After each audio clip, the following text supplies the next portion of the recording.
sometimes choosing an indie film to watch is like rolling the dice. Indeed. See what I did there? Yeah, I get where you're coming from. You got it? And this is, this touches on, well, a couple things. It does. This movie. I mean, what I like about this movie and the lessons that it has is that it is very much a homegrown indie film. Yes. You know what I mean? There are different levels, and I almost think you could do kind of like a step ladder of types of indie films based on like the budget they have available and, you know, the experience of the people involved. Right. Well, you could drive yourself mental trying to break that down. I mean, I don't think Excel is big enough. Right. To take all these different things that, I mean, it's talent, budget, equipment, story, writing, perspectives, all these things. Yeah. You know, the genre and all. And those can get broken down so much. And then you have to mix them. Right. And there are some very like extremely professional, highly polished, incredibly done indie films.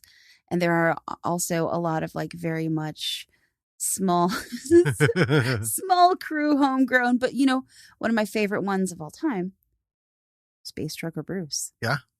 And that is about as homegrown of an indie film. It is. It's so funny. It's, you know, the making of Space Trucker. Anton's story could be a movie, and it would start out with a man and a camera.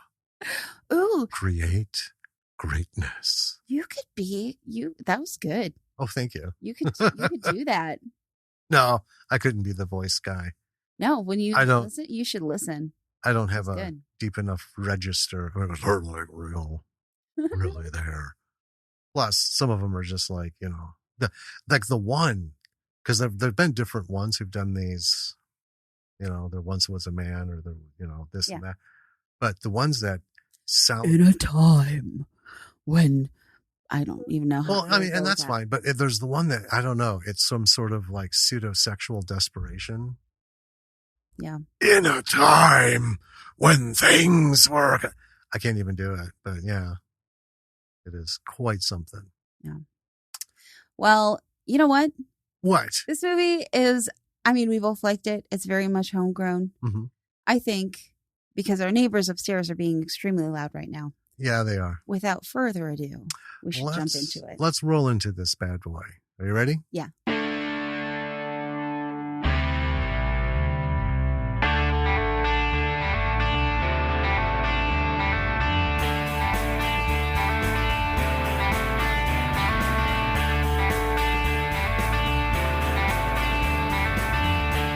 Hey, B-Siders. Welcome to another episode of Bravo for the B-Side. This is Jim. This is Danny.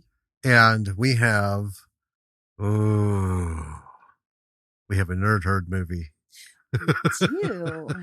It's nerdy to the max. It really is. So. It's fun. It's frustrating. Mm-hmm. And we'll talk about why.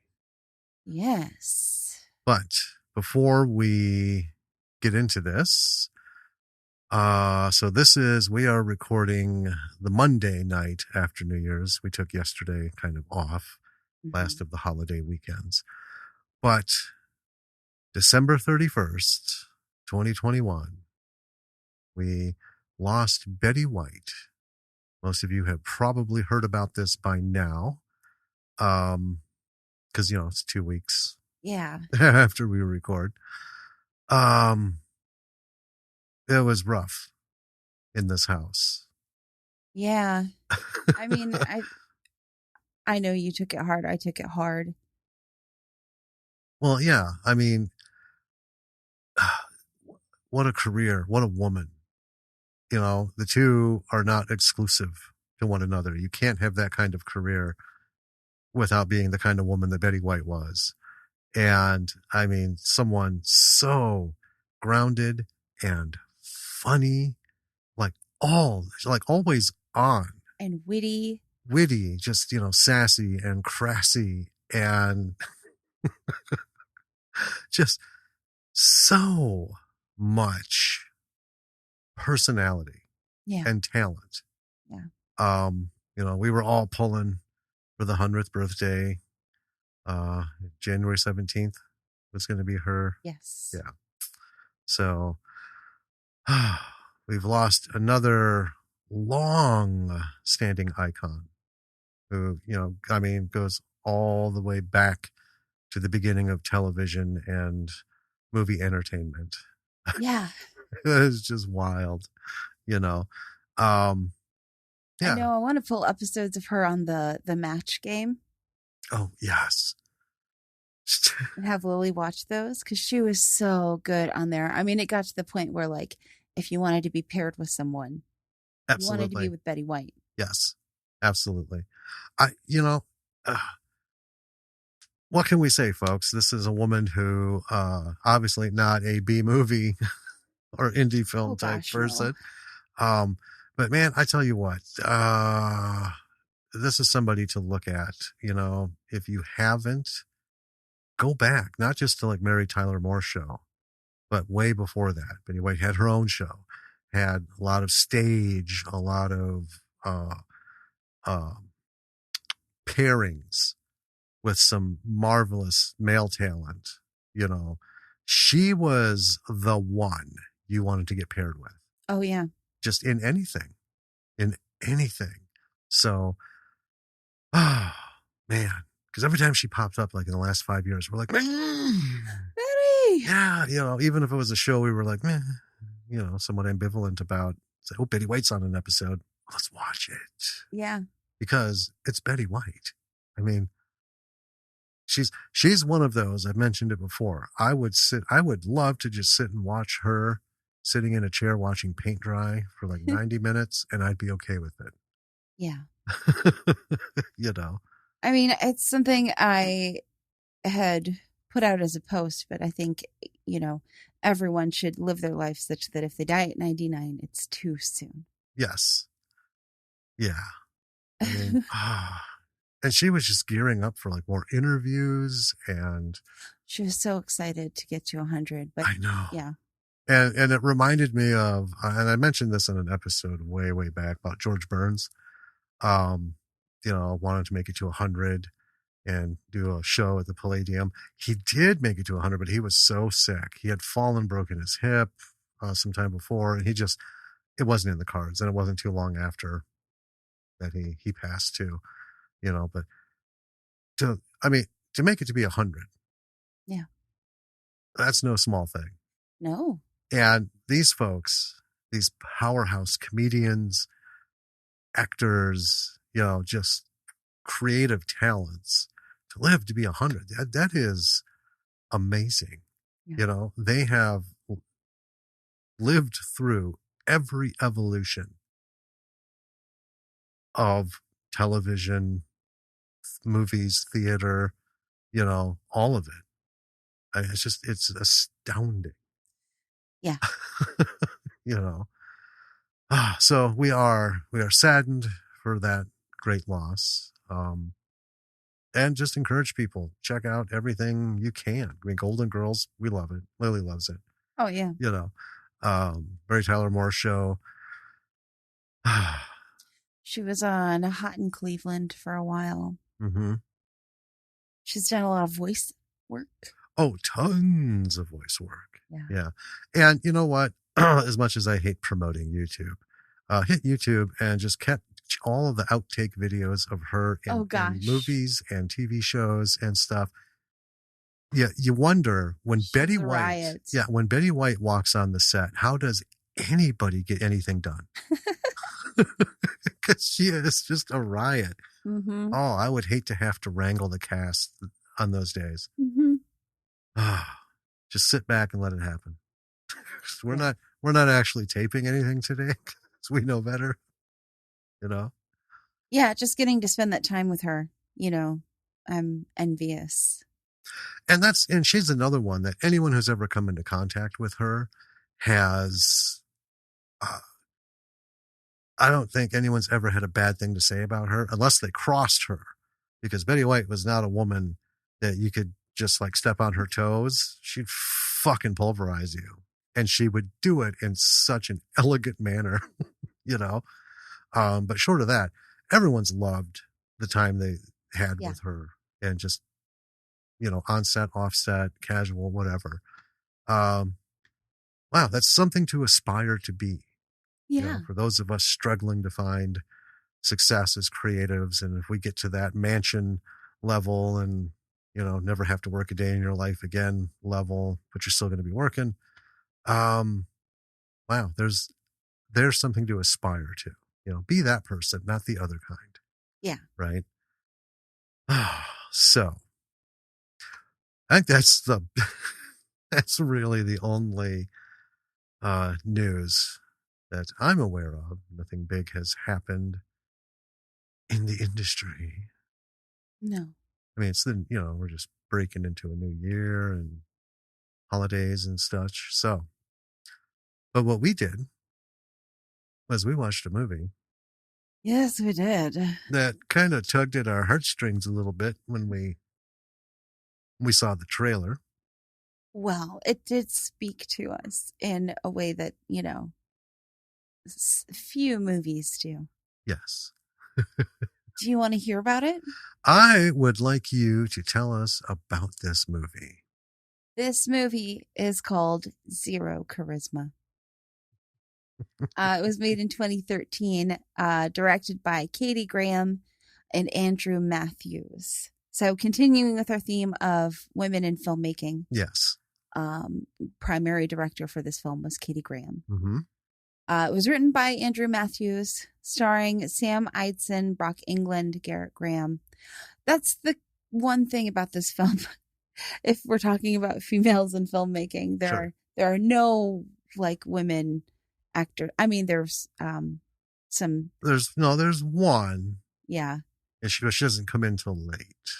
Yeah. No main characters that are women in this film. Well, Grandma. I suppose. Yeah. Yeah.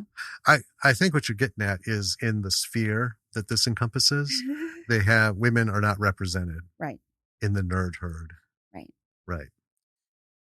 Not rated, obviously. Indie film. Yep. We don't know what the budget was, but they raised to $25,000 on Indiegogo, which was actually surpassing the goal that they set on Indiegogo of, I think, 15. Okay. Here's the plot. Mm-hmm. An overgrown nerd who serves as game master of a fantasy board game finds his role as leader of the Misfits put into jeopardy when a new initiate enters the group. Yes. Yep. That pretty much sets it up. Yeah. I mean. Yeah. I do want to say before we go, if they budgeted at 15,000 and they got an extra 10, I'm not sure where the money went in terms of, I don't know what they already had planned. Yeah. But, and we'll talk more about it, but I got to say it, cinematically really well. I mean, good quality stuff. So. Yeah. I mean, I think it is kind of on par with Revenge of Zoe. Yeah. Yeah. We'll talk about all that later. But there you go. Money. I get the feeling. You do? I get the feeling that the money went to, paying the artists and everyone kind of who was involved in bringing the very cool things that we saw in this film onto the screen. Yeah. Because there was a lot of it. There was.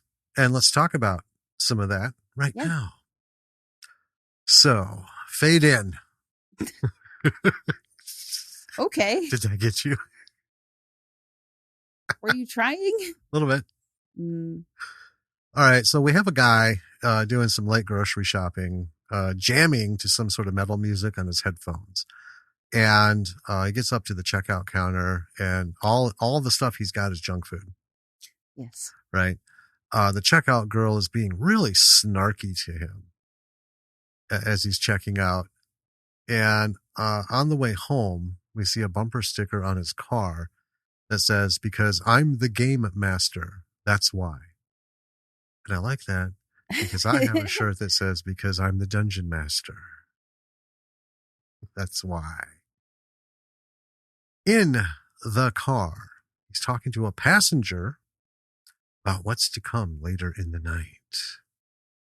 And then we see a gaming party hard at it at a table. The players keep interrupting the game master. And then his grandmother strolls into the kitchen, coughing, making noise, and he's just, he's getting furious. He's trying to monologue while she's doing this. Yeah, he's doing his little bit and trying to get the tone of the adventure and this, and he's coming forth, and he looks at you. Clang, clang, clang. Then she yells at Scott, who is the game master, to come open a jar. Yes. So he goes to do that. He comes back to the table. One of the players is sharing the latest cut of his short movie with the group. No, he's still in the kitchen. Scott's grandma is still giving him a list of shit he needs to do. Mm-hmm. Grandma is horrible as a person, but she's hilarious. Oh, I don't think she's horrible. I thought she was hilarious. I loved her immediately. Oh my God, she's racist. She's sexist. She's homophobic. That's true. The gays. I can't even remember the last time I heard that uttered. I didn't really catch any of that bit. I guess I was taking notes when she was going on about that. But what I caught was her just like railing on Scott. Oh, yeah. She's just diving into him. And we learned Scott is, he's living in his grandma's. Mm-hmm. And by the way, Scott looks to be about 30, 35. 35, maybe coming up on pushing 40. Yeah. This whole group is not a young group. Right. And that's fine. But Scott, oh man. So anyway, yeah, grandma's giving him shit. Well, then one of the players is on the phone with his wife and he's in trouble for something. So they have to take a break. And we find out his wife wants a separation. And as he's telling him about this to Scott, telling Scott about this, Scott looks at his watch. Right. He wants to get back to the game. He wants the guy to pull himself together. The guy declines, says he has to go. And this guy is Kenny. Okay. Right. And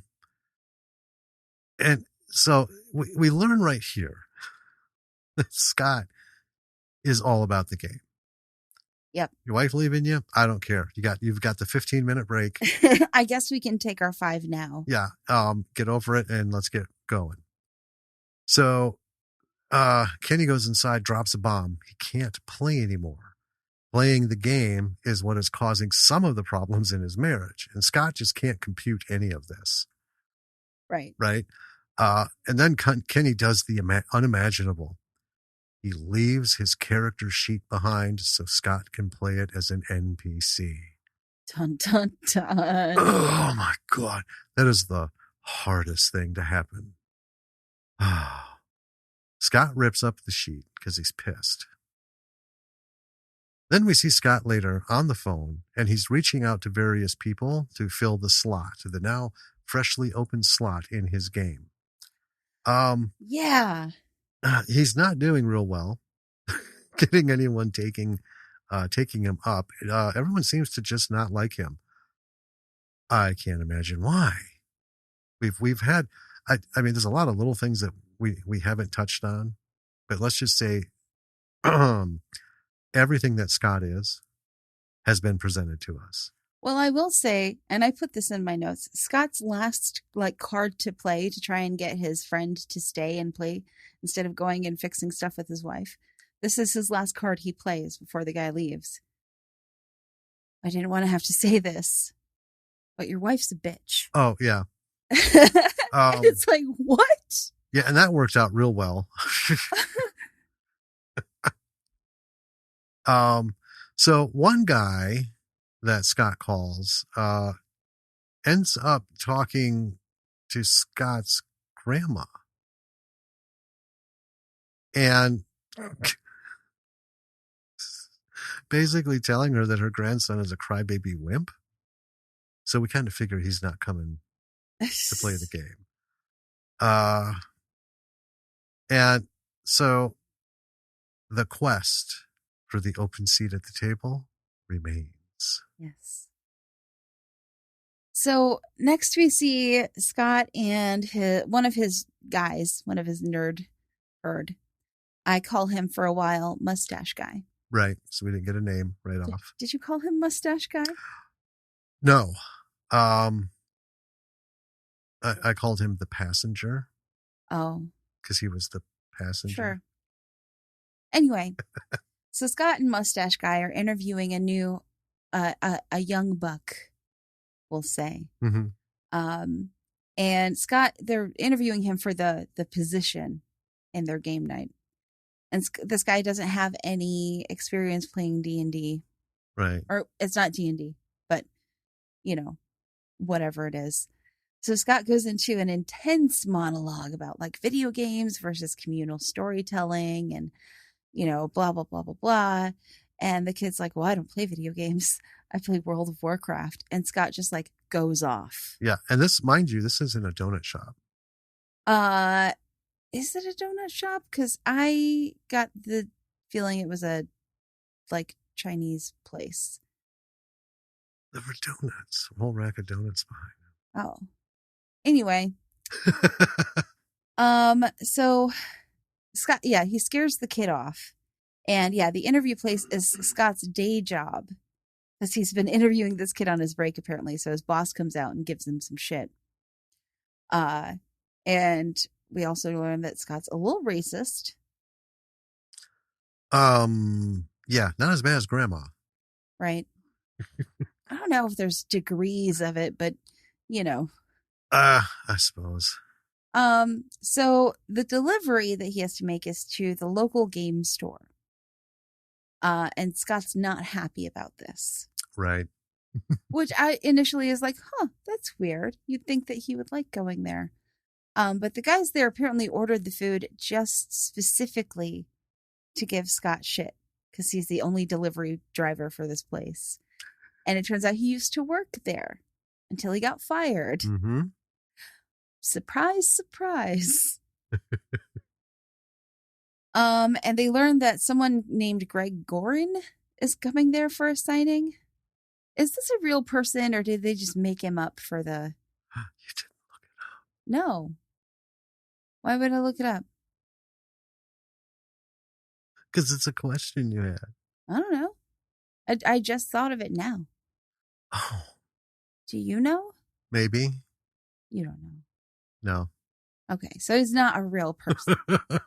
God.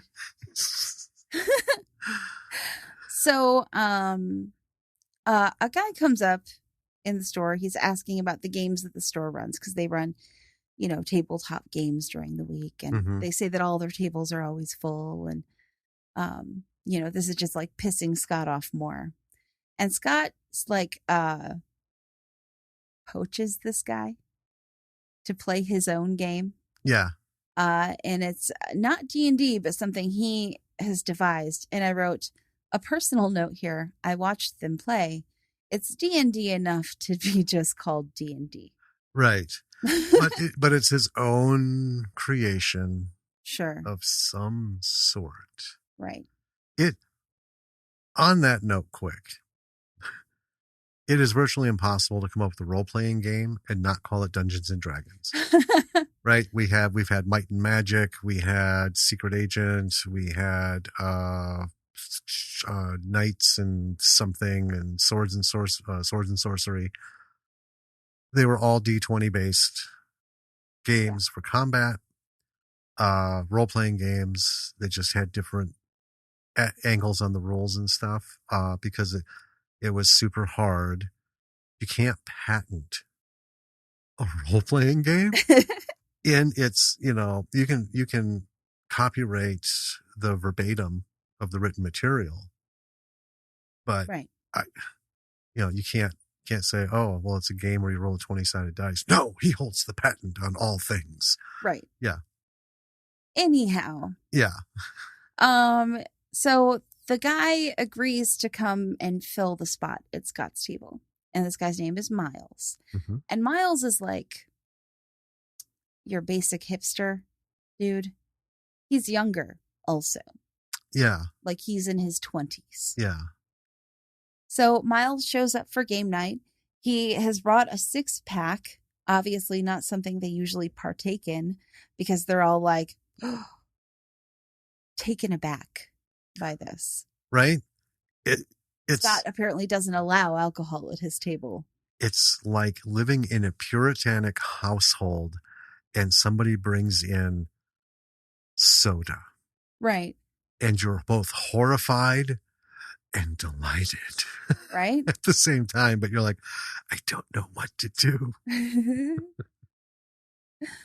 And then the guys ask Miles, they've been having an argument. I love this argument. About the Enterprise versus the Millennium Falcon. Yes. Which one's faster? Yes. And Scott immediately is like, you guys, we've already had this argument 100 times. There's no way to tell.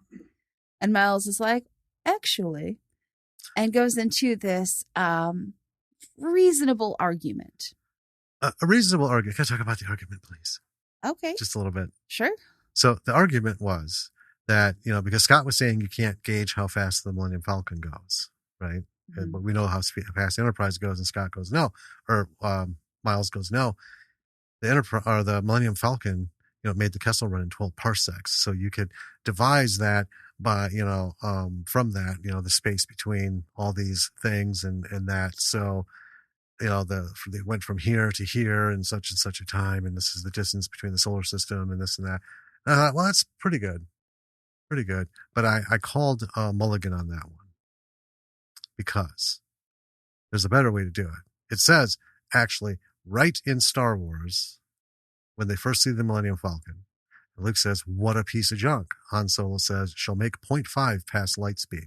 Bam. There's a hard number. That's all it is. I just wanted to point that out because I'm a fucking nerd. And I caught that. And I thought, I get the conversation.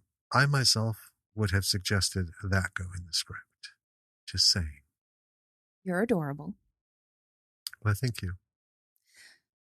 Scott is very emasculated by Miles's argument. Well, we've seen at this point when they try to speak up, Scott just like whoosh, cracks the whip, right? Miles just basically told him to fuck off indirectly by continuing to speak. So yeah, you can see Scott just like brewing. Yeah. So while they're playing, the other thing that ticks Scott off is that Miles is a pretty good role player. Mm-hmm. Right? Yep.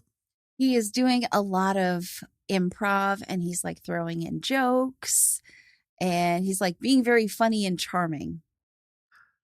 And social. Yeah. Myself, that part bugged me. I was on Scott's side. What do you mean? Well, when you're in the middle, especially as the dungeon master, but even as a player, right? When we're in the middle of something and then someone starts fucking talking about the tide in California, I tend to get pissed off. It's like, what the, you're not part of this conversation anymore. And we're right in the fuck. It's like walking into a movie theater, right? Covering up the screen and then talking about how much you love bananas. Right. Nobody wants that. So I kind of got a little bit Scott's angst, Oh, well, I mean, Scott's far too serious about all this. Oh yeah. I mean, he takes it to an extreme. Yeah. I just, for me, when you're in a role play, it's not super serious, but you also, everyone needs to stay on board. Yeah. And well, like the other night I was talking and Lily started going on and I shut her shit down. Like, do you mind if the dungeon master actually finishes what he was saying before you go on about something that has absolutely nothing to do with anything we're doing? And that sounds dickish, but you fucking interrupted me. for a game you want to play, and you're talking about something that has nothing to do with anything. That's just, you don't even do that in like regular conversation. So, I mean, there are limits, Sure. right? But yeah, Scott is like anal retentive. He's a Hun with this. Yeah. So yeah, Scott is like thrown by this whole situation. And then Miles's phone goes off while he's playing, and it's his girlfriend. And there's a little conversation where all the guys are like jealous of Miles's relationship with his girlfriend. Right. We got to back up a little bit though. You skipped over like the best part that set Scott off. Okay. While you're talking about the role play, what Miles did to throw Scott off balance was Scott was doing his narrative. You're standing and out comes the night and this and that. And Miles goes, I'm just going to throw my fucking sword at his head. And Scott's like, what? Because they had all these decisions to make. Right. He goes, I'm just going to throw my fucking sword at his head. And he looks at the guys, right? Should we just be done with this? And then, Scott's like, well, you need to roll a 20. And he does. Yeah. So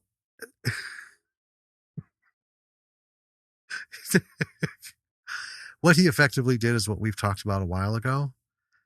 He completely obliterated the narrative that Scott had planned. You guys have done it to me. You guys have done it to me. We've done it to you. Mm-hmm. But that's the thing about being a game master in any role play is you got to roll with it. If you can't, you're in the wrong chair. Right? Yeah. A game master doesn't know the game by heart. Is somebody who is a storyteller and can be adaptive and do improv at any moment. I mean, I often find that creates some of the best moments. Well, it does, but also a good game master can bring the narrative. Like if there is something that has to go a certain way, just like in film, right? You can have all this wild shit, but a good game master or dungeon master will, no matter what anyone's doing, will just reel that in, funnel it, get the thing done, and then let it go the way it was going, But yeah, that's what pissed him off. Yeah. And the others were like, you can't do those things? That's like a free thinker choice. Right. So, yeah. Later that evening, Scott is painting miniatures. And his friend Mustache is commenting on how fun Miles was. Scott is super pissed about it and like goes off. I learned that Mustache's name is Wayne. Uh-huh. And then what is like the most disturbing scene of this entire film to me, Scott comments on a zit on Wayne's face. Oh God, I didn't even write that down. I wrote it down because it really disturbed me, and it really like very clearly illustrated the control issues that Scott has in controlling his little world and controlling his friends and controlling everything around him. Yeah. Well, Wayne has a laptop. Yeah. While they're talking, and before the zit thing, he actually takes Wayne's laptop from him to see what he's fucking around with. Yeah. And sees that Wayne's looking at online dating. Right. And I didn't write it down, but he crushes him with a fucking like rock solid insult, way out of the league of friends. Right. Right. I would never, I say some harsh shit to people, friends and stuff, but everyone knows. But it's something along the lines of like, you'll never get a girlfriend because you're such a fucking loser. Yeah. He's such an ugly loser. Right. And it wasn't with any kind of tone. No.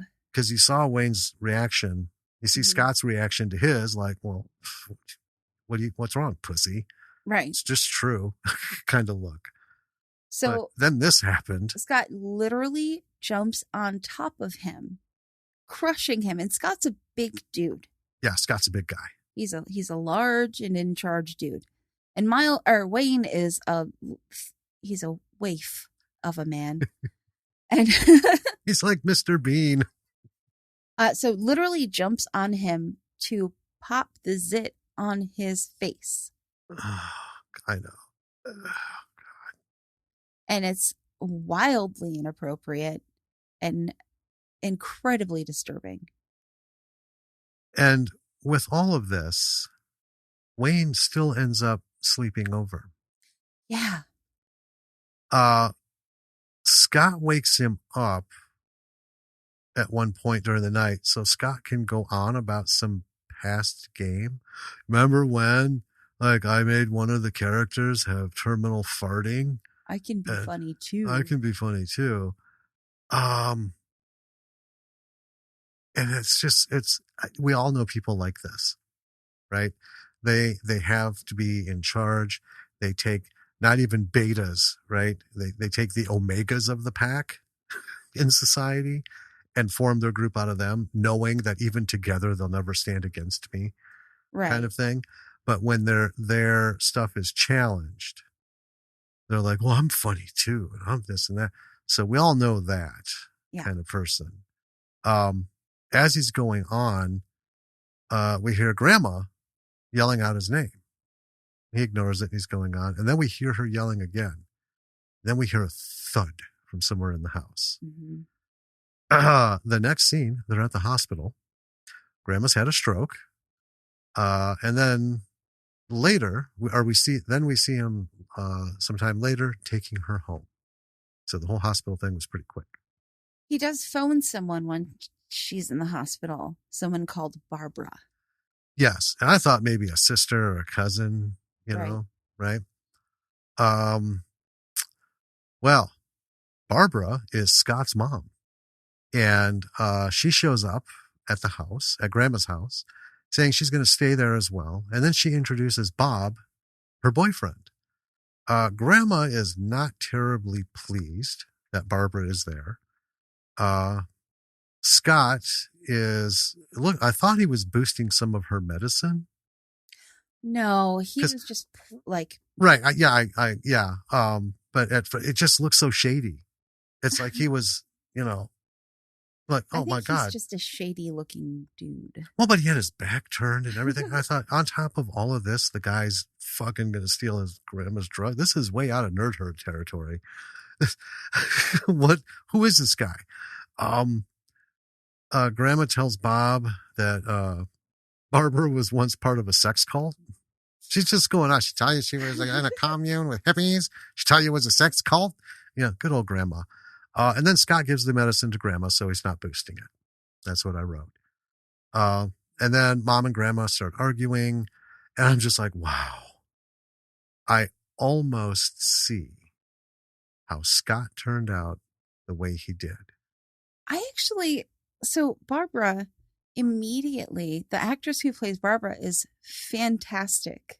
Oh, yeah. Because she has a little bit of dialogue. She doesn't have a ton. Right. Right. But in this one scene, you get the whole picture of her, and the actress does a fantastic job of painting this picture of Mom. Here's in my notes. I wrote, she came to, quote, help and, quote, get the house in order. Right. And the sarcasm in my notes here is like just dripping. Yeah. And this argument was some singers back and forth. Yeah. Wow, man, what is up with this family? But you know immediately that Barbara has come fishing. Oh, yeah. She's got her stopwatch. Yeah. She's just waiting. Tickety tick. Yeah. Right. Well, we find out she's been gone forever. She walked out on Scott. That's why Scott's with Grandma, or was with Grandma as a kid. But now at almost 40 or so, he's still there. Later, Scott is shirtless in the basement and painting again. Oh, it's his bedroom. Oh, yeah, bedroom. I wrote basement because at first we didn't get a full shot of it. So yeah, he's in his bedroom painting, and he's acting out a scene with the figures. One is him. One is Miles. Mm-hmm. Yeah, and it's just really weird. And then Bob walks in, and Scott just like covers everything up and shrieks, "Knock!" It's like he walked in on Scott masturbating. That was exactly what I thought. It was the same. It was like every teen movie where someone walks in on a 12-year-old. Knock! Damn, Grandma. So then Bob quickly backs out, knocks on the door, and then comes in.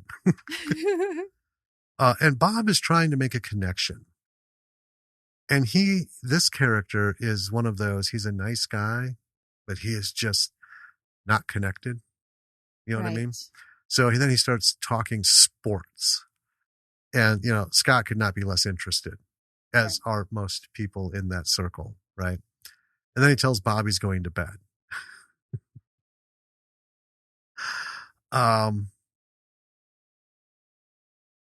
the next morning, Barbara and Bob are cleaning, and she's got Bob inspecting the wiring. So when Scott opens up his bedroom door, there's a ladder right there. Right. Bob's got the ceiling ripped open, the ceiling and wires and shit. And then Scott informs his mother that it's game night, and she and Bob need to clear out. She gives him some shit about it. Like, oh my God, you're still playing elves and fairies and da da da da da. Um,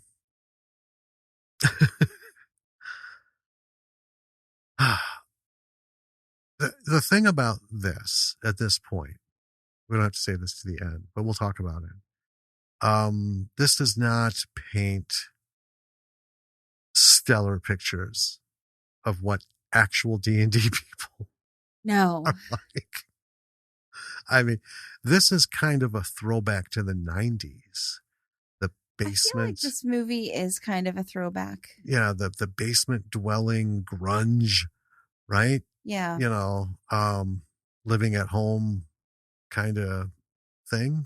We've had a lot of that. And so this is kind of like that. Do you want to take it from game night?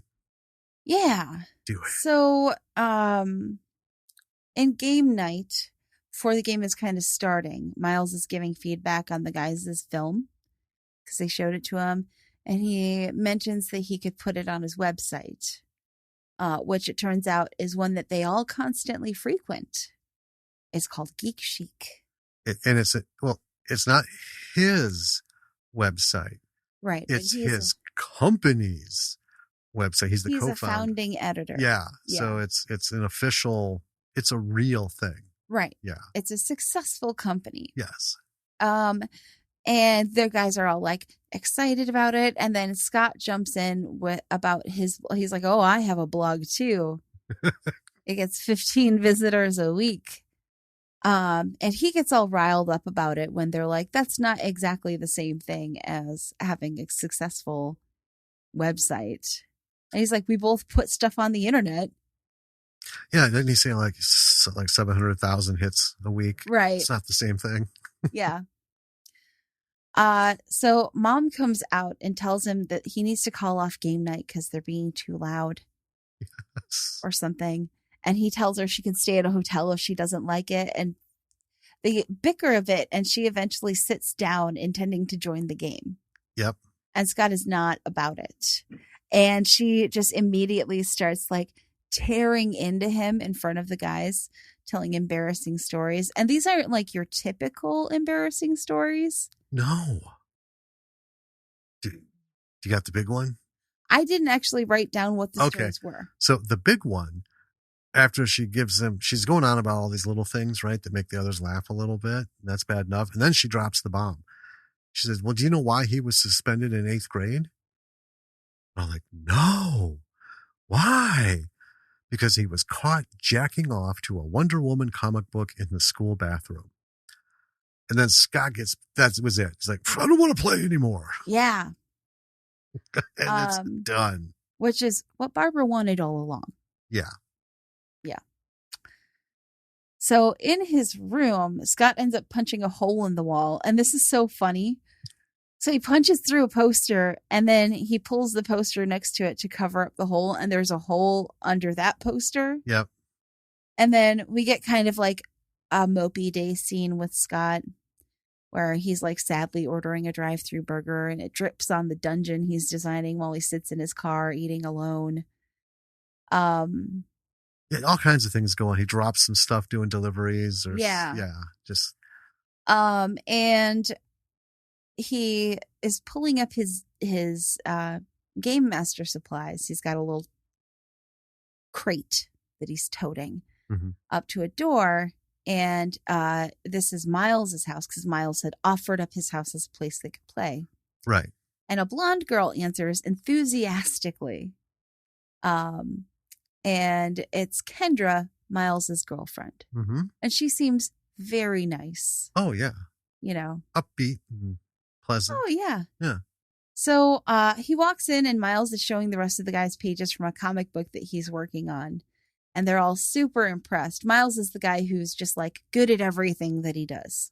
Yeah. That's the character. It's like he's the Midas touch. Right. Talent, unbounded, unlimited. Right. And oh, so humble. Mm-hmm. So while they're talking, because Scott has sat down on the couch, Kendra like climbs over the couch to sit next to him. And he's very intimidated by her. Oh, yeah. Like he doesn't know what to do. And she just starts talking to him. She asks to see his hands. She's been studying, reading people's hands. Mm-hmm. And then as Miles is talking about how he's in talks with the publisher, Scott claims to have written The Matrix. He's like, be careful about that. And he goes into the story about how he actually wrote The Matrix. And then the Coen brothers stole it. Well, I love how Miles's questions were logical. Yeah. You wrote a screenplay. No, it was a short story.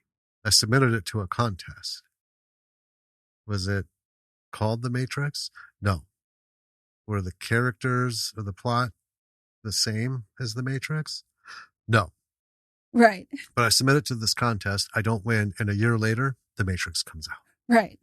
Miles is like, well, I think The Matrix was in production for more than a year. More than a year before it came to theaters. Yeah. And Scott completely freaks out about it. We have yet another awkward moment with the group. Mm-hmm. And it's like, how does this guy not see that he is the problem here? Scott, you're the problem. And then we see him in the bathroom crying while we can hear all the guys and everyone laughing outside. Right. Scott's meticulously crafted world, his meticulously controlled world is like falling apart. But this is how narcissists operate. And I think that Scott is definitely a narcissist. And that's the thing, like his little world that he has imagined around himself, right? Where he is controlling his friends and everything. I mean, part of it's real, but most of it's just fantasy. He is not the guy that he believes himself to be. Right. So then we see them playing the game. Everyone's having fun. Scott is staring daggers at Miles the whole time. I do want to say, Wayne wears the best shirts in this movie. I know you commented on that while we were watching it. You're like, I just love his shirts. I love them. They are cool. Yeah. So during the game, Miles throws a wrench into Scott's storyline again, causing Scott to fudge a saving throw that he makes behind the screen. But Kendra sees it behind and she calls him out on it because he lies about what the dice says. Yeah. And then he gets pissed at Miles for trying to mess the game up. And Miles is like, I thought we were just supposed to be having fun. And Scott further digs the hole that he's in by insulting all of his friends during his rant, going on about how Miles is just using them. Miles is, goes and laughs about all of, the losers that he plays games with. That was it. He yells at Miles, yeah, you're the kind of fucking guy that surrounds yourself with losers so you can be the most interesting guy in the room. And Miles is like, I don't think that you guys are losers. Right. It's a pretty well done argument. Yeah. And then Kendra kicks him out. And Scott thinks that everyone will leave with him. And they will not. No. This is the big turning point. They don't want to play his game anymore. And Scott is like, we've put 3 years of work into this, blah, blah, blah, blah, blah. And Miles says, and this is actually, I wrote the line verbatim here. It's not supposed to be work, Scott. It's supposed to be fun. Right. And that's the thing that nicely encapsulates the problem. It isn't fun for them. And even Wayne abandoned Scott. Mm-hmm. And Scott's last ditch effort to keep them with him is to offer them experience points. If you come with me, you get 500 experience points. Yeah. It's just crickets. No dice.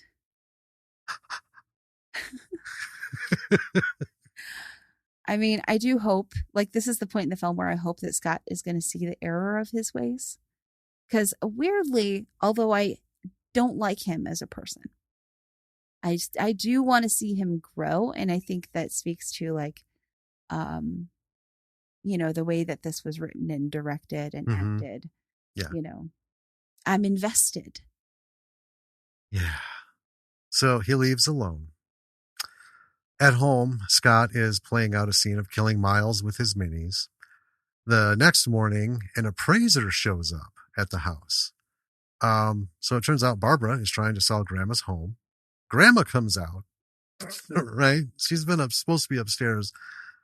And it's hilarious. They're like, yeah, Grandma, you're supposed to be in bed resting. She goes, bed resting? While we take care of you. He goes, shit, I could have been up there dead for the last 40 minutes as often as you guys come in. 4 hours. Or 4 hours. She says. Yeah. So I just get up and take care of myself. So anyway, when she finds out that Barbara has an appraiser there, she rips into Barbara. And then Barbara lets on that she's got a mountain of debt and Bob doesn't know about it. I just wrote, this woman is a piece of work. Oh, man. Yeah. And later, because Barbara's big plan is to get Grandma to move into a home and then sell the house and give her a huge chunk of the money. Yeah. To pay off her debts. Right. Scott's like, this is our house. That'll never happen. Blah, blah, blah, blah, blah, blah. Later, Grandma's explaining to Scott that Barbara, regardless of all the bullshit, is her daughter, and her daughter is asking her for help. Yeah. And Scott is angry, tries to say he's taking care of Grandma for years, and man, does she fucking put him straight. Scott has done fuck all. Yeah. Right? He's not just living there in his advanced years with a job as a fucking delivery, part-time, we find out, delivery guy. Yeah. For the donut shop or Chinese shop or whatever. He doesn't do anything around the house. No, he does nothing. He doesn't even buy groceries. He said he did something once, and then she corrected him. Yeah. But anyway, after she sets him straight, he explodes and says he's going to get a lawyer and sue them both because he was supposed to get the house when Grandma dies. Right? Yeah. And then he goes on this toddler tantrum in his room, just throwing shit around, destroying everything, And then we cut to the game store, and we've got this writer guy. I didn't even write his name down. Greg Gorin. Yeah. To do a Q&A, and he's just an absolute dick. Oh, yeah. Right? Just starts out before he's just a fucking dick. Anyway, he's written a book on how to be a game master, essentially. Scott shows up at the store. He ends up apologizing to the assistant manager for his earlier behavior. We find out Scott was the assistant manager, got fired because he was busy. We'll come back to that. Anyway, so the assistant then he asks for his old job back. The assistant manager laughs and Scott starts begging. Yeah. And then the speaker comes out. The assistant manager is like, let's talk about this later. And right away, the guy shits on the first question that's asked. Just like an absolute dick. I didn't write it down. Did you write it down? I didn't write down the question. But it was like, I've submitted, this idea and it's being rejected. I mean, can you give me some sort of. The first question was actually about like speed differentials, like walking speed differentials in an old version versus a new version. and how to reconcile them or something. Was it? Yeah. And the guy was like, I mean, that's been accounted for in the rules if you read them. So Something. Well, anyway, one of the questions was, well, do you have any advice, getting things out to a publisher? And his thing was, well, yeah, write something that somebody will like write, or, write a better story or something. Just just these real curt dickish things. And then Scott asks something about taking the game seriously, right? And the response actually in this case was pretty on cue. Was basically, it's a fucking game. well, yeah, he asked a question that's designed to get Greg to validate his behavior with his friends. And he gets the exact opposite. Yeah, he gets his friends validated on it's supposed to be fun. Yeah, you put in hours of planning and for the storytelling and all, but that's part of it. If you don't love doing it and it's work, then you are not supposed to be playing that game or be involved with it. Right. We spend many hours each week prepping, right? Oh, yeah. Because we want the players to have fun, not to build our iron tower from which there's no escape. You'll play it the way I want you to play it. Right. Right. But yeah, it's this whole big thing. So anyway, he just fucking nails Scott to the cross. Yeah. Scott loses his shit again. In this whole tirade thing that goes on, we find out from the assistant manager that Scott, as the previous assistant manager, was fired because the register was robbed while he was in the back room jerking off to anime. Yep. Yeah, not 12. Like last year. Right. And Scott's like, yeah, you can't prove that happened. And the guy's like, who here has not seen the tapes? Right, because they've got everything. The whole store is on surveillance. Yeah. So, oof. Yeah, then we see him speeding to Miles's house in a rage. He busts in. The place is full of people. Miles sees him and calls Wayne and telling him to come get Scott because he crashed the party. And Wayne asks, you're having a party? Yeah. Yeah. I do want to mention, though. Yes. As Scott is like, Scott goes around, he's talking to the party goers. Right.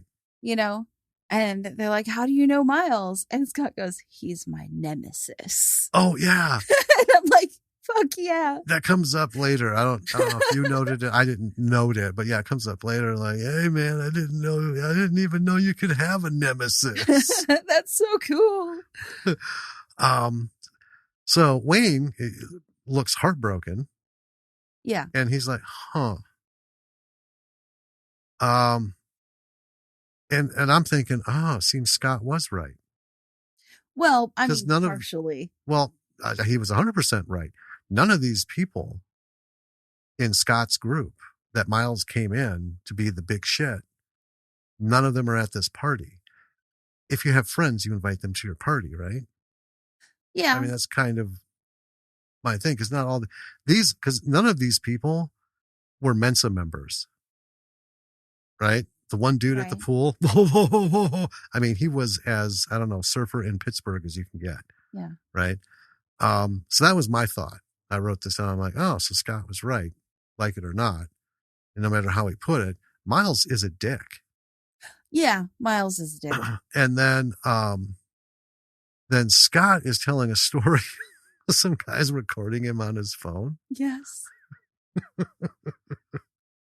So Miles comes in and Scott immediately asks him why the game guys aren't there. Mm-hmm.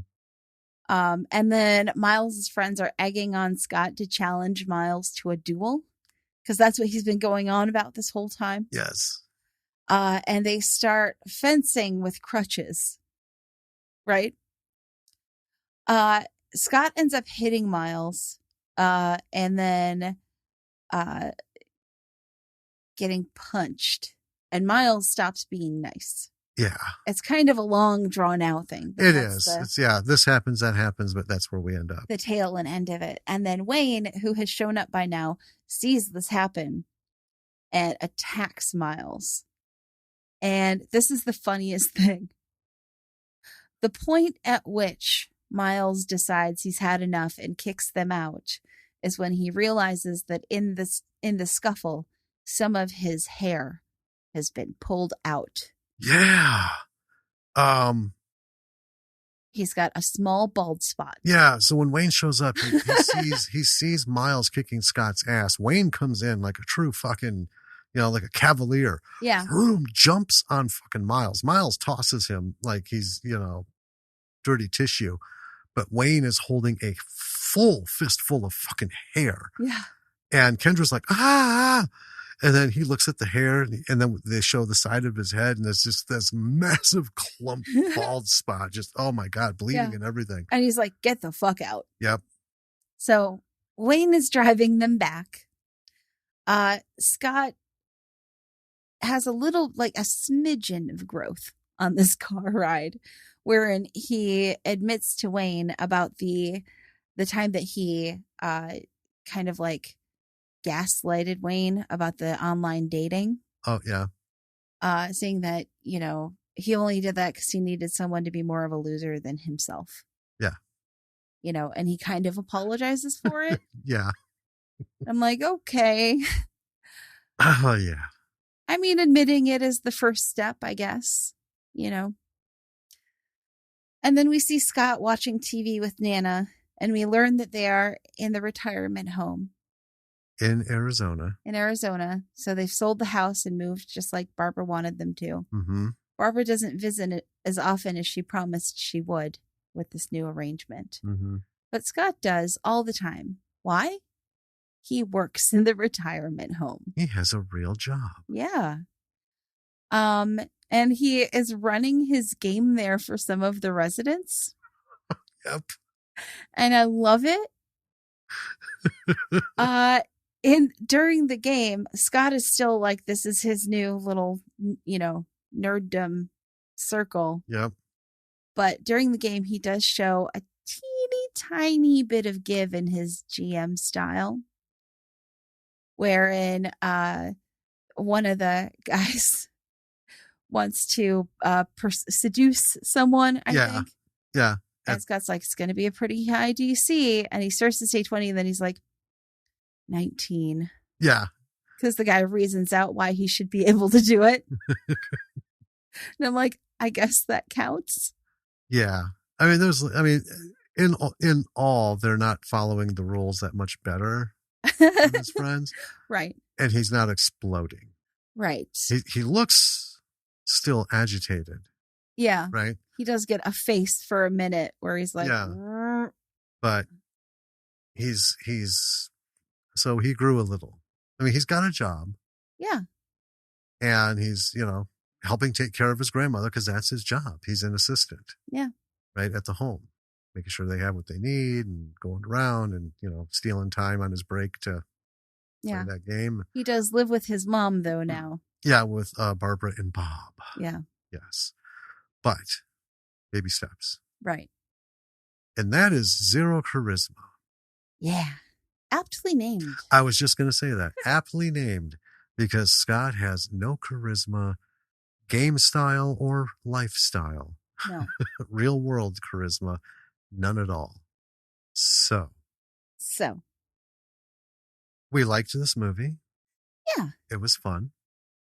It was, Scott is not somebody we ever really felt compassion for. No. Because he's got a myriad of issues going well beyond the scope of the film. Yeah. Right? We just get small servings of them in everything that he does. I mean, I think that this is a very good example of how you can definitely have a film with a protagonist that is not a likable person. Right.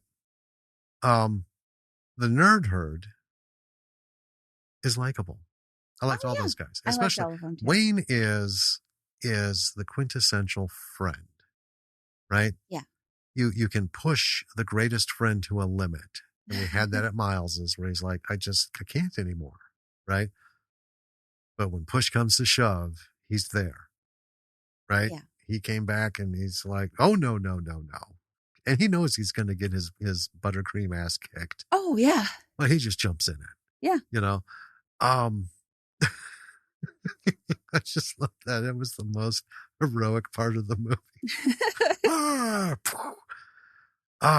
So let's talk technical stuff first. And Okay. we'll talk story stuff. Well done on the filming. Yeah, very well executed technically. It's clear that this was a professional operation. Right. Well, or at the very least, they knew what they were doing. Sure. I mean, there's, because there's always that level of what do you call professional? It's like a professional is the one who like has steady income and does this for a living, right? Let's talk about like Cliff and Marty and Eric and Jeff, right? Right. As filmmakers, they are proficient, and you could count what they do as professional because they know what the hell they're doing. But, they, like every indie filmmaker, they have to do all this shit around their jobs. Right. Right.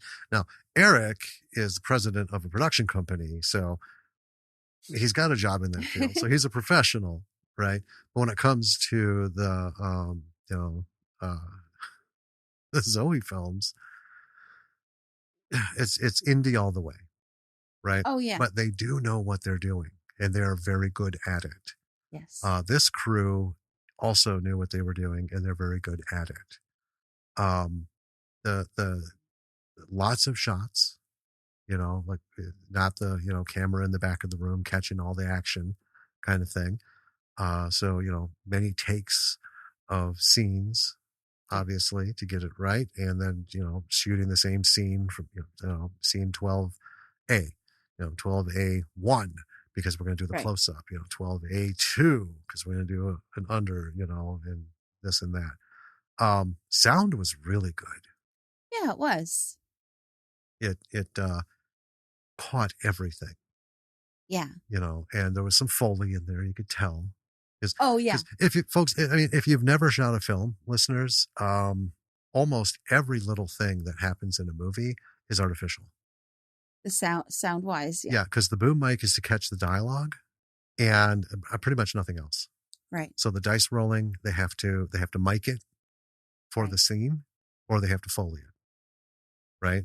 So if you have a scene where he's throwing the dice on the table, obviously they got a microphone right there.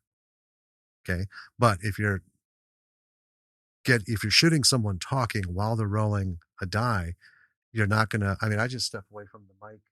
This is right. Not even 2 feet, just to the side by leaning. And then here I am. So it's that finicky. Yeah. There are different kinds of microphones, but like say you're filming a scene in a restaurant, you catch the dialogue.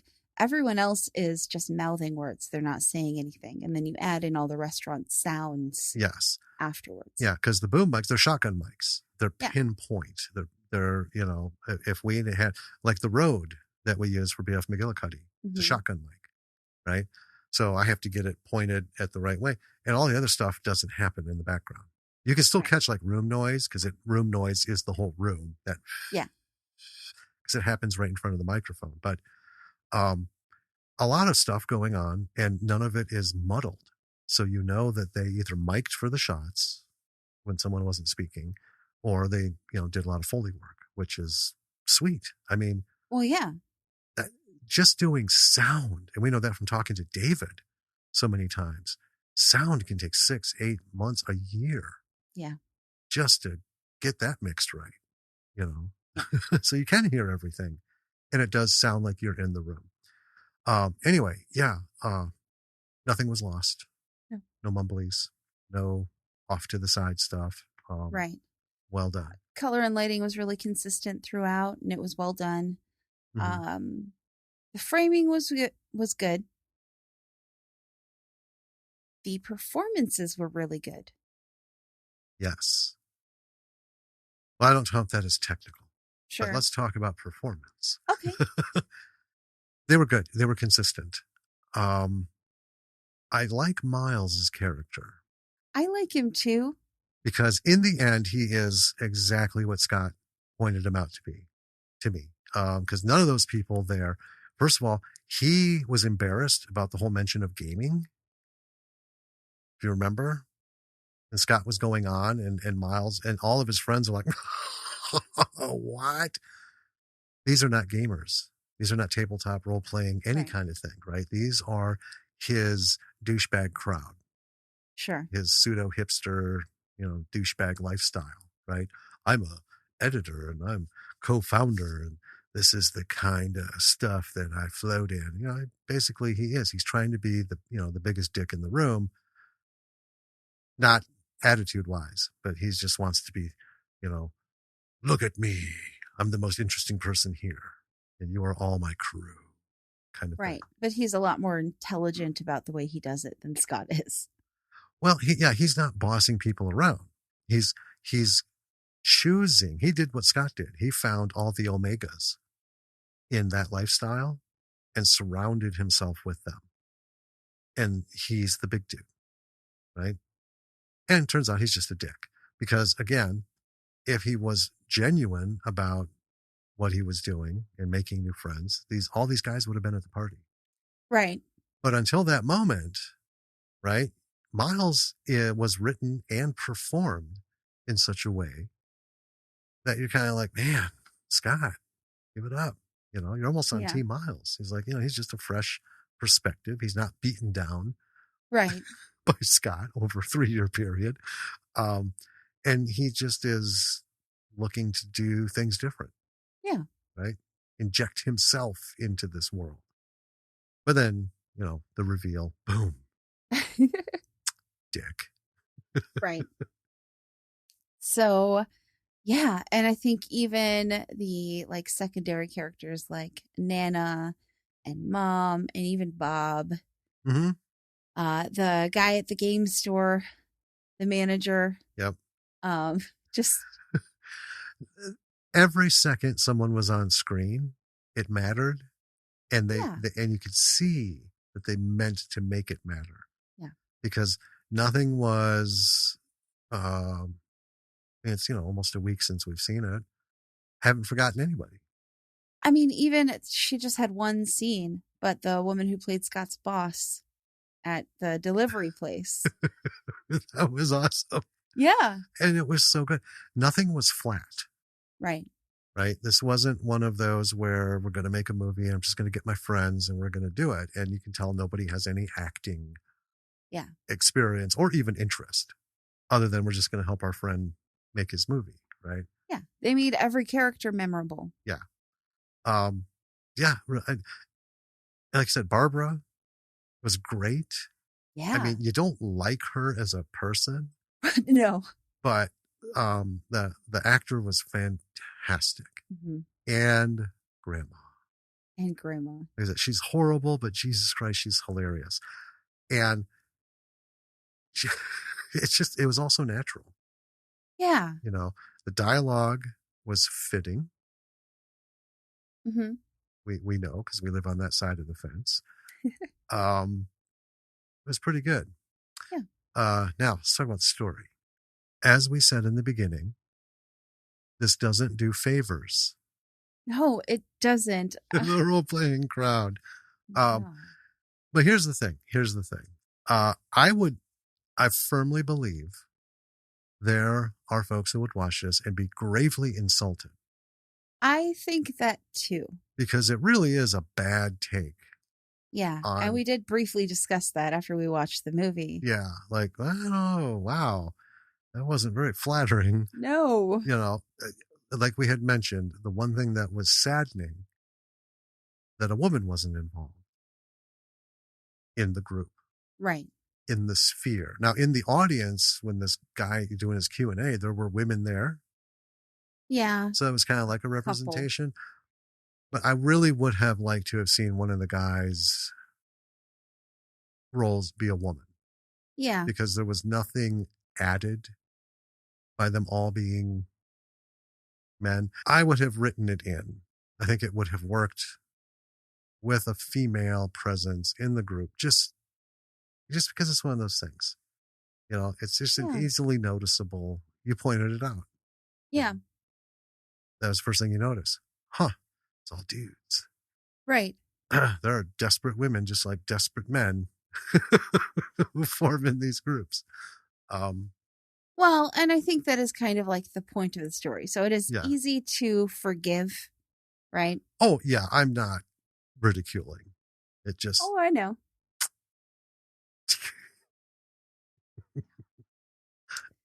Um, I liked this story because I think that it is an excellent example of, I don't know how to word it exactly. Like, I mean, it's a little bit of a redemption story, right? mm-hmm. But it is also like, I feel like maybe this is a story that you could show to someone who is maybe like kind of like Scott, Yeah. to be like, hey, I think you should watch this movie, my friend. Well, the sad thing is you're not going to get too many non-gamers involved in this film to watch it. Like you couldn't give it to like a sports guy. He, Right. they typically aren't interested in this kind of stuff.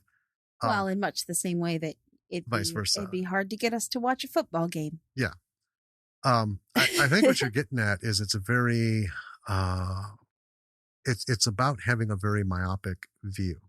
Yeah. I mean, Scott is laser focused on one thing, and that feeds into his need to be in control, Yes. right? So he needs to be in control, and he's only focusing on the game, and the game has to go this way. Well, because it is, I mean, if you look at his life, he was not set up for success.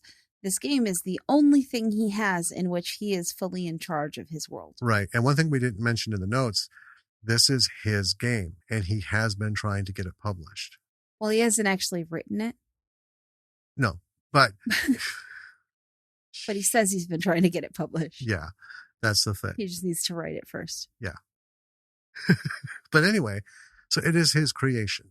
Mm-hmm. You know, and I talked about it's hard to get a non D&D game and not call it D&D because anyway, um, it it's really about no matter what you do, and it's not just gaming, sports people, right? Anything out there, if you focus on it too much, you're missing out. You're missing out on what it is supposed to give to you, Mm-hmm. you know, and how do you treat the people around you, right? Because I have heard people, we've had these discussions about locker room Sure. discussions, right? Now, being a man, I have spent most of my life surrounded by other men in the workplace, out there and everywhere. And Jesus Christ, when they talk sports, some of them are fucking vicious. They get at it with one another. Nobody can see, they see one thing one way about whatever game it is. And there is no talking to them. I mean, yeah, much in the same way, like if you walked into a comic book store and was like, who's the best superhero? Right. I'm going to roll in there. I'm going to say Shazam is better than everybody in here. And I'm just not going to listen to any of you. Well, sir, I might disagree. Nope, nope, nope, nope. Living that outlook is terrible because you miss out on, you know, I have Wolverine is my favorite superhero overall, right? I've loved Black Panther, Falcon, you know, Captain America, Batman, Superman, but Wolverine is like my guy, right? It's like out of all the I Star get Wars, it. it's Boba Fett, right? Yeah. But I am willing to have a discussion and hear dissenting views on who people think are better than Wolverine because I'm interested in opinions. And the whole thing of having an interest in anything is to be able to find other people with the same interest and have discussions. Yeah. Experience points of view. Get educated, give education, kind of thing. Well, yeah, it is defeating the purpose of having an intense interest in something if you are not interested in hearing anyone else's experience with that thing. Right. You know what I mean? It makes it worse for your experience and for other people's experience. Well, and how can you enjoy it if you are so focused on maintaining your view Yeah. and shutting everybody out and doing all this stuff? How are you enjoying your whatever it is, your hobby, your interest, your Yeah. passion? Right? We've talked about writing. right? Everything that you do to some level is work, Well, yeah. right? But if you look at it as work, then there's a problem. But we have to do work to prep for our games. We have to do work to prep the next story we're going to write. Right. You got to outline it. You got to figure out what's it about, who's in it, this, what's the beginning, middle, end. And then while you're writing it, would he say that? Would she say that? Would they say that? What would they say? What do you think should happen next? Little thing here and there. Because you've got the beats. You don't have the whole thing laid out. When you do that, it's called a script. Right. There's a lot of work that goes into it. But the actual creation of it, the actual doing of it is fucking wonderful. Oh, yeah. And it's the same thing with love of movies. We've had discussions, like over Christmas, had some movie discussions, and I like movies some people didn't, and I didn't like movies some people did. But you know what? I mean, you and I don't always agree on movies. Absolutely. You know. Manborg. Why? I do. 2001. Now, let me just say about 2001. No, you can't, because you said Manborg and I let it go. Okay. I say this, you let it go. Okay, fine. That's fine.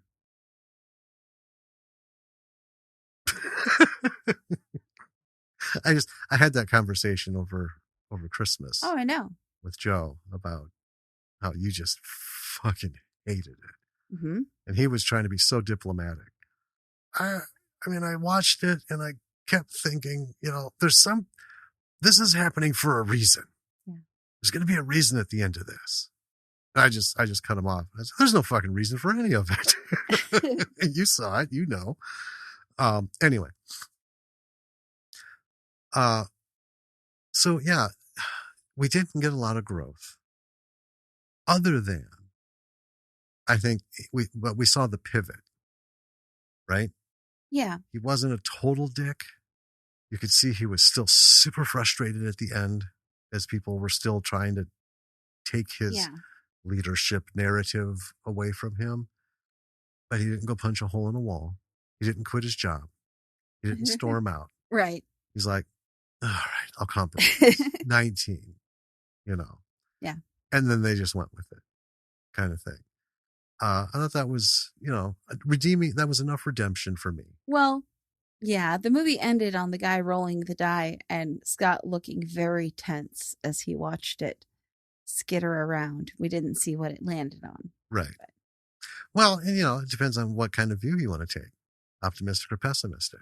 I took the optimistic view that I'll just think that he made it and Scott just rolled with it, Sure. I mean, he didn't do it with a smile, I'm sure. But. Well, but there was a little growth. And that's the thing. Yeah. I think it would have been unreasonable for Scott to have had a complete 180. You know what I mean? Mm-hmm. I wouldn't have believed it. There was an element to this that I enjoyed. And that element was there was no social media. Oh, yeah. Right? This came out in 2013. I know.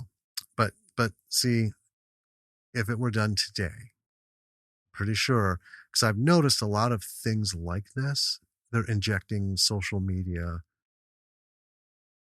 for whatever reason. I just enjoyed the fact that it was lacking it, because at every moment it felt so familiar. I've seen this story. I know this thing, but beep, beep, beep, beep, beep. Some fucking thing's going to go off. And then it couldn't have happened. But that's how like PTSD I am about social media. I think in you movies. you were relieved after watching Don't Look Up. Oh, fuck. Another movie we disagree on, because I enjoyed that movie. I did not. That's fine. I was so happy when it was done. I was, exactly as you said, relieved. Oh, God. Just too much. But taking social media aside, from the personal interaction perspective, I thought this was just as much of a kick in the head to people who do live Miles's lifestyles, right? Sure. The whole shabby chic, douchebag, just fucking, it's the same kind of group that they put him in as we've seen in rags to riches stories, right? Even like Pretty Woman, Sure. right? She's a hooker and she's getting looked down on by this, the hoity-toity rich people, and everyone in Richard Gere's circle is just like shitting on her, and he doesn't want to make that connection very public. Right. And Jason Alexander's character doesn't want it going on at all. you know Miles doesn't want to publicly acknowledge that he's knows these people, he does this kind of stuff, right? It's just a shallow, superficial existence with these people who the whole party group was as one-dimensional as you could get. Yeah. Right? The most interactive one with the camera is the guy who was filming. He's like pushing for the duel, Right. joking about the nemesis, and he's filming the, Scott, and then filming the duel on his phone. He was still super one-dimensional. I mean, that was just it. Well, yeah, right? that was the point of the party goers. Right. And I think this was kind of a jab at that lifestyle. Oh, In that everyone shits on the gamers and stuff, right? But let's talk one thing about Scott. Scott, big as of a dick as he is real. You know exactly where you stand with him. He knows, he tells you exactly what he thinks of you and where you should be, right? Whether or not he's right. I mean, but he's genuine. Yeah. Right? And that's not going to save him all that much because he's still a dick, but he's genuine. And I think that is kind of the thing where the worst case scenario of gamers, right? You've got this megalomaniac with all manner of issues in charge. You've got people so emotionally, trodden on. Yeah, they're just absolutely bereft of like human contact or acknowledgement, and Kenny, right? Right off the bat, he's like, my wife's leaving me because of this fucking game. I gotta go. Right? So he's got some sensibility. Right. But no matter what else they've got going on, the fact that playing the game is a marital issue, I think that was kind of a jab as well, right? Yeah. Why are you with somebody who's going to leave you because you're doing something you enjoy? He's not hurting people. He's, it's nothing evil or bad or sinister. He's not like going out to bars and coming home drunk. Right. Or, his hobby is going to the strip club. Got to have some conversations. There's something for everyone. But here's the thing. If that's your hobby, make sure your spouse knows about it and they're okay with it. Because otherwise, folks, it's going to be a problem. Right? And also, yeah. Yeah, I'll just say real quick. And also from the other side, if you're with somebody who does something that you're not on board with, you need to speak up and not pretend that everything's going to be okay. Yeah. It goes both ways. Yeah. Thought you were going to say something. Well, I was going to say kind of like any hobby, there is a point at which it can go too far, right? Oh, yeah. And I don't know if that's the case. It seemed like they had a weekly game night going on, It seemed like a weekly thing, and Christ, if you missed it, I can only imagine. Oh, yeah, it did seem like that. It's not super, ours is pretty flexible. We do play usually every week, but it's also like no one throws a shit fit if we can't do it. Yeah, we all know that, just if something comes up on the weekend, we just say, not this weekend. Yeah. Right? Because, sometimes you want to just take a break. Sometimes you want to get stuff done. Something comes up. Yeah. All that. Yeah. I just think of the Scott's tirade. But the other thing, it's not just hobbies, it's interests and passions. Because a hobby is something that you do for fun. I don't call D&D a hobby. I call it an interest. Because I've been at this from the beginning. A hobby to me would be model building. something I've enjoyed doing. Or miniature painting? Yeah, miniature painting would be a hobby now because I only did the few. You've painted everything in this house, like Almost 30 everything, yeah. figures, right? I could count them. I'm But kind of curious. I want to put them all on the counter and right, but see. even like the big guy, the storm giant, I wanted to do that, but it just my head's not there. There's so many other things. I just don't want to do that. So I call it a hobby. I might get something, be like, I want to do this one. And I'll do it and I enjoy it. Yeah, But then if I'm not doing it, I don't care. Right? It doesn't sure. do anything to me. Video game playing is not even a hobby, just like a mild form of entertainment. I don't Yeah, get to do it often. And I mean, today I fired up The Witcher. The first time I fired up a game that wasn't Red Dead Redemption 2 that's true. in 2 years? I'm proud of you. Because I just, it's like I just want to do something, but I don't want to like learn new controls and get involved in a story and start a whole new saga and this and that. But today I thought, okay, I'll do it. So it's more of just an entertainment thing. But anyway, writing is our passion. Yes. Here's the thing I think this story is saying, and I think we are in no danger of being in this story. I know a lot of people, a lot of people, or at least we've read about, and people who are writers, either script writing, novel writing, whatever. Yeah.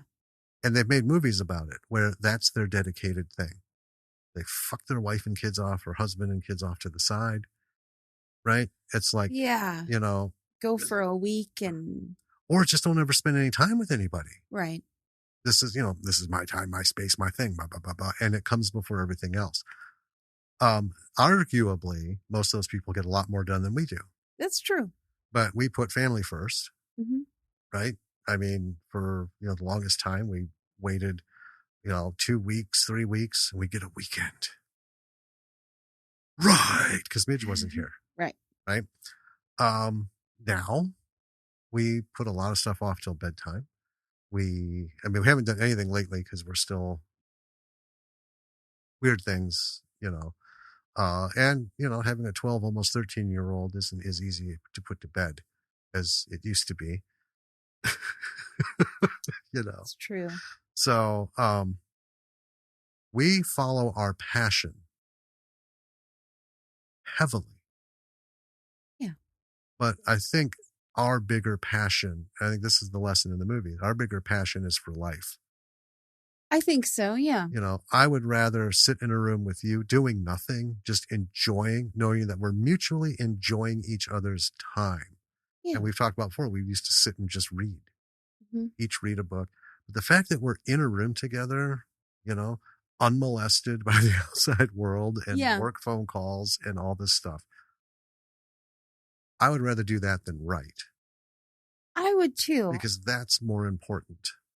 I mean, I have, I've talked to many people who, when they, learn about, and this was like, we've been kind of on and off this like work from home, and we spend literally every hour of every day in the same house together. Yeah. We're always together. Yeah. You and I. We're like, oh my God, I couldn't do that. And I'm like, why? Yeah. Don't you like your family? I know. Why are you choosing to spend, like, what? It's a mystery to me too. I mean, you've done a stint out of the house. I did a short stint out of the house. Yeah. Right. And literally I couldn't wait to come home at the end of the day. Exactly. Every day. Same thing. And coming home, there was no, I need an hour to myself. Right. We did have time alone, but that was because we had mom and Lily night and dad and Lily night. Right. So one of us it was her night to do something with one of us, and the other one would do with, you were doing drawing at the time. And I think that's good. Yeah. Yeah. I think that's good for Lily to, have these independent relationships with us. But never once since the day we got together have we ever said, hey, look, I just need some space. Right. And that's the big, like in movies, right? So I think, yeah, we're well away from this, but the lesson of the movie is don't get caught in that. Don't get caught in this being the thing that you do at the exclusion of everything else. Right. Because I'll be the first to say it. It's, that's my opinion. And listeners, you can, just tell me to fuck off, either, through email or just in your head. Um, if you aren't living life with the people that you're with, family, friends, whatever, if none of that is coming first, you're missing out. And whatever you're burying yourself in will never, ever give you satisfaction. Yeah. Right? Because you can write a script, you can sell it or not. If you don't sell it, it's just going to lead to more. We talked about it: aggravation, pain, suffering, right? Doubt. If you do sell it, it's a limited success. And then what if you do hit it big? You're one of those that hits that fucking script writing lottery. Bam. Or novel writing or music, anything. You're on the road, you're on tours, you're in demand, you're getting paychecks, and then you reach that point where you don't have to work for the rest of your life. And all this stuff. Well, if that's all that you have, what's the fucking point? Yeah. Right? We share everything. And with each other and with Lily, I mean, this is the family. If that wasn't here, none of this other matters. Right. Right? So our biggest passion is just life, family, and life. Yeah. Second biggest passion is writing. Yes. And I think this movie is really just kind of pointing that out. Scott's all wrapped up. It's his passion, but it's, obsessive. Very obsessive. Consuming. Yeah. Yeah. He's with people, but he has no connection with them. Right. He doesn't hear them. It's all about him. Yep. And that's it. And it's just serving his needs, which, if Scott wasn't such a dick and backed off a little and had some fun and joked around and let people play the way they wanted, maybe he'd find it more gratifying. Right. Having fun. Yeah. Well, anything else we want to cover about this bad boy? No. I mean, it's really worth, seeing. It is. It's fun. Yeah. And it's not like it's on Tubi. Yep. It's on Tubi. And it lives up to it. This guy has zero charisma. Yeah. If you've ever wondered, God, what would it be like? Bam! See the film. Right. Pay attention to what's going on. Listen to the dialogue, which is excellent. The way Miles is portrayed, and then the bomb drop, that's an excellent twist and weave. Oh, yeah. Right? I mean, you kind of see it coming. Well, yeah. At some point you realize this is because he is the nemesis. Right? Yeah. So someone has to be right, someone has to be wrong. Right. And then we learn, Scott's big, I bow to you, shitting on people at the Q&A. Right. And then, shut Scott down, mm-hmm. which was, oddly weird that first he's a big dick and then he actually talks truth to Scott, and it makes sense. And technically, again, $25,000 raised. So probably that was the budget. Possibly, yeah. I can't imagine this movie would cost more than that because well, I mean, a few locations, not a lot, well, it's all local. It's people's homes. Yeah. Right? There's no sets. You can tell they did it in places. Mm-hmm. Revenge of Zoe, super low budget. Yeah. And, they got it done. Right. So you don't need tons of money. So pay attention to what you can do with next to nothing, like so many other films we pointed out that are low to no budget. Put your money in sound first, then put it in lighting, because if you have a shit camera but good lighting, you can pull it off. Mm-hmm. Right. And then, of course, any gear that can help you, and then your people. Yeah. Before we go, though, one thing did happen this week that I do want to mention. It's been brewing. Okay. So we did get our hands on a PS5. Yes.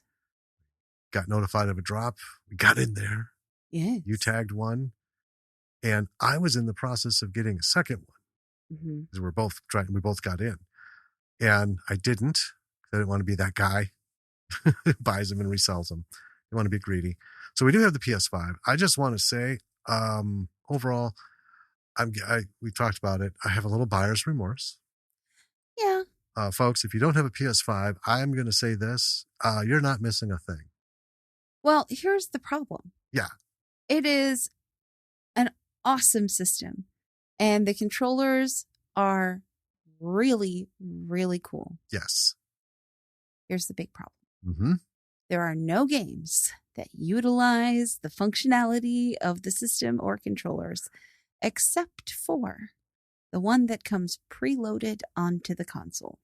Well, there are a couple sports games that were out early on. Well, I mean, you got to be fair. You know, I don't want to be guess. general. But everyone knows how we feel about sports games. They're not. So that's the problem. Is the library of PS5 games are PS4 games, and most of the PS5 games that says PS5 is a PS4 game that's just been remastered with slightly better graphics. Just like and it runs a smidge faster. Yeah, just like they did with Skyrim from PS3 to PS4. It's the same fucking game. Nothing new. I mean, lately they've added some stuff in patches. But I mean, initially it was just amped up graphics to take advantage of the PS4's ability to process graphics way better than the PS3. And shorter load screens. Yeah. On the PS5, it's kind of the same thing. So all of our PS4 games play on it. Yeah. Only one that we have, Witcher 3, is eventually, it's been delayed, going to get a PS5 version upgrade. Right. Right. And games, there's only like 6 or 7 games that we would relate to that are supposed to be PS5 version. Yeah. And we've got a ton of stuff that's coming. But a lot of stuff that's coming is for PS4 and PS5, which leads me to believe it's just a PS4 game and they're going to have an amped up graphics. So it's 2022 is not gonna, I don't see a lot of games coming out. They say they're going to. I don't think they're going to be. So folks, if you don't have one, don't worry about it. Your PS4 is just fucking fine. Red Dead Redemption 2 looks just the same on the 5 as it does on the 4. The only difference is it loads a lot quicker. So yeah, don't have any issue waiting until they're readily available because yeah, you know, maybe by that time there will be games for it. That yeah, I mean, I'm glad we've got one, but yeah, I mean, the most fun we still have is Brief Battles, the $10 game that could easily be played on a PS2. Right. We love that fucking game. Oh yeah, it's the most fun we've all had. Anyway, I just wanted to mention that because it has been in my craw. Sure. You know, I mean, it's a big thing to get one, and it's like, huh. So anyway, if you're not out hunting for a PS5 or PS5 games, hunt for our website. lordsofmisrulproductions.com. Boom! Yep. Nailed it. Yep. Everything's there. We also have a link tree, which is in all of our tweets and Instagram posts. So check that out because just like the website, it has links to our merch and our different projects and things going on. So do it. Yeah. And check us out on Twitter. Follow the people who are following us. Check out the people who we follow. You know the drill. We follow a lot of cool creatives and we have a lot of, you know, nice people on Twitter. And yeah. I think that's all the things. That's pretty much all the things. We do what we do. You do what you do. Reach out to us either through social media or the links on our website or email. I'd love to hear from you. Talk about your stuff or what you do or what you've done. Yeah. Or what you're going to do. Especially, but, got to have something to work with. Especially if you're a woman in filmmaking. Absolutely. Because spotlight this year, women in filmmaking. And I made this plea before, and I'm going to do it again. If you know someone in indie or B-movie realms who is a woman who is doing anything, directing, writing, producing, starring, whatever, tell them about us, tell them to reach out, tell us about them, and we'll reach out. Yeah. Right? Because like I said, it is very discouraging to type in top 20 independent film or top, or no, didn't even not top. God, let me get my shit together.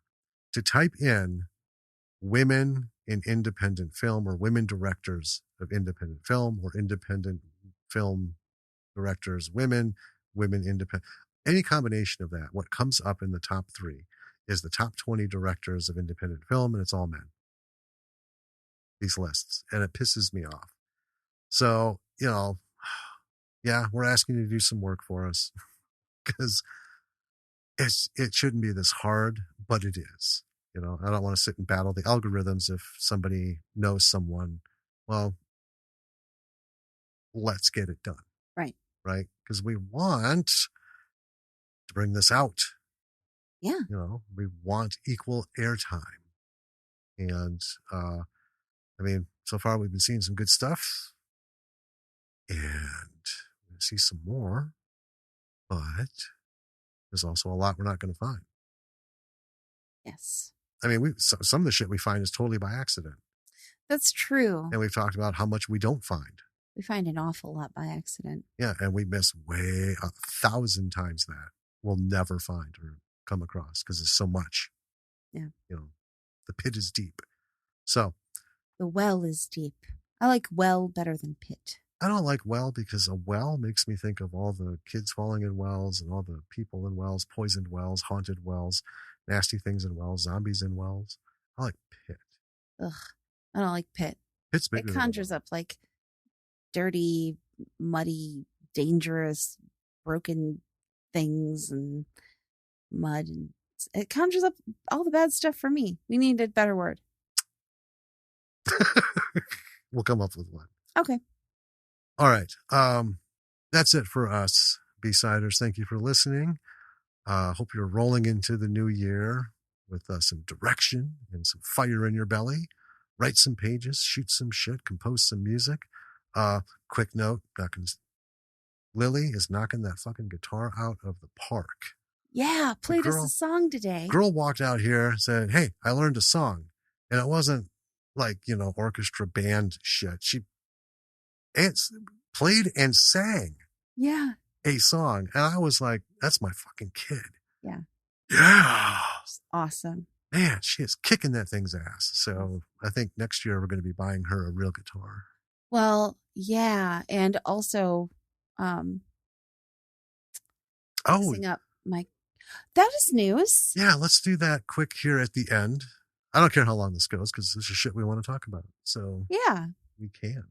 So, my grandfather, before he passed away, he had inherited a couple of his father's guitars.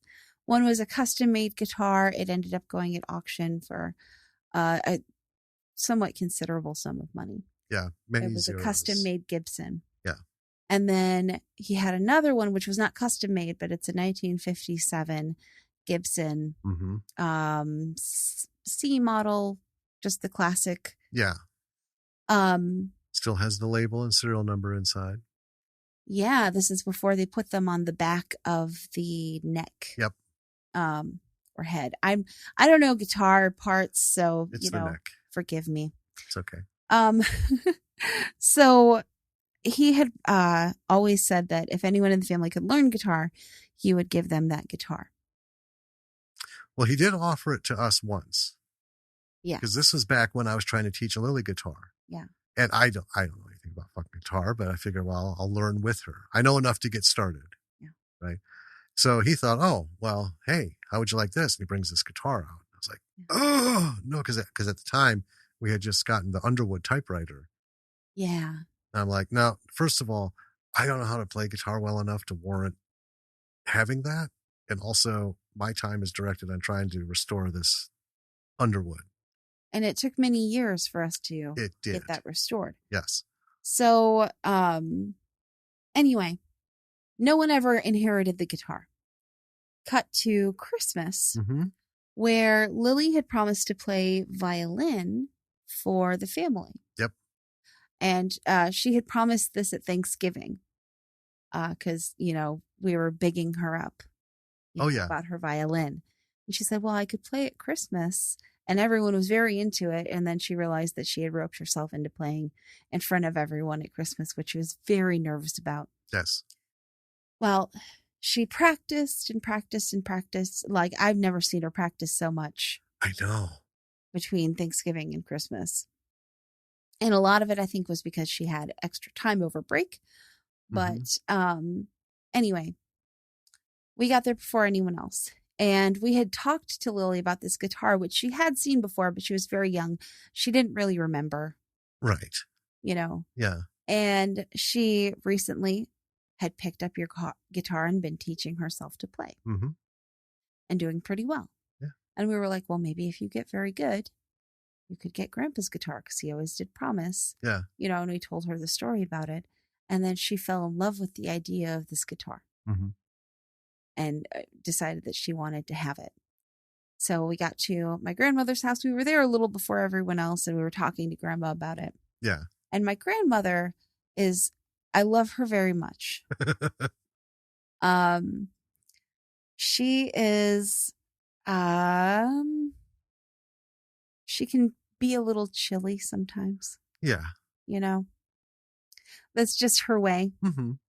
So we were talking to her about it, and Lily wanted to see the guitar, you know, so we brought it out and kind of wiped it down. It was very dusty. And we talked about it for a little bit, and I outright asked my grandmother, you know, if maybe Lily could have it, we could restore it. And she was very non-committal. Right. Yeah, maybe. Yeah. Yeah, we'll see. We'll see. I'll think about it. Yeah.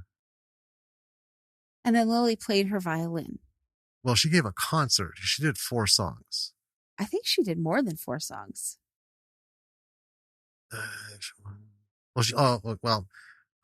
John Denver, Country Roads. Mm-hmm. Always starts with that. She loves that one. And everyone loves that song. It was one of my grandfather's favorite songs. Yeah, she did 6. Yeah. Yeah. She stopped at 4, and then she did 2 more because I prodded her. Yeah. So. And she killed it. Oh, she did. She did fantastic. And everyone was very impressed. And while she was playing, my grandmother turned to me and she said, I'm going to give Lily that guitar. I think she should have it. Yep. If there's anyone in this family who can do anything with it, it's her. Yep. So our 12-year-old daughter has a vintage 1957 Gibson acoustic guitar. Mm-hmm. Now, we need to give it some love. Yes, we do need to take it to someone who can do some restoration work on it. There's a few issues. Well, yeah. You know, but don't worry, listeners. I'm not going to try it. This isn't a wipe down and varnish deal or put on a string, right? There's a crack in the neck. There's a crack in the fretboard. I don't think it's in the neck itself. No, yeah, you're right. The fretboard, one of the tuner knobs is missing. It needs all new strings, obviously. It needs to be, the wood needs to be conditioned. It needs a full restoration. Mm-hmm. I mean, it's not horrible. No. Right? It's not like it is all in one piece. Yeah. And it just needs to be cleaned and brought back to its former glory, just like the Underwood.